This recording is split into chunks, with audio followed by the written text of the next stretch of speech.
In this video, I'll show you how to overwrite payload using Qdrant in N8n in just a few simple steps. This is a quick and useful workflow update if you want to replace existing payload data with new information inside your vector database automation.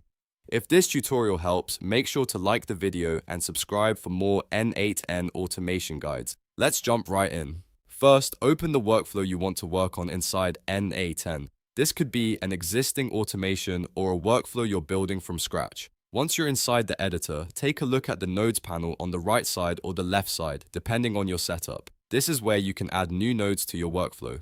Now from the nodes panel, search for Qdrant and select it. Qdrant is the node you'll use when working with your vector database actions inside N8n. After adding the node to your workflow, click on it to open the configuration settings. Next, choose Overwrite Payload. This option is important because it tells Qdrant that you want to replace the existing payload values instead of adding or merging them. That means the old payload information will be overwritten with the new data you define. Once you've selected Overwrite Payload, configure what you want. Enter the fields, values, or payload structure that you want to apply to your Qdrant records. Make sure the data you set here matches exactly what you want stored, because this action will update the existing payload content. After that, review your settings one more time to make sure everything is correct. When you're happy with the configuration, save the node and run the workflow to apply the changes. And that's it. You've now successfully overwritten payload using Qdrant in N8n. If this video helped you, please hit like and subscribe for more short, practical N8n tutorials like this.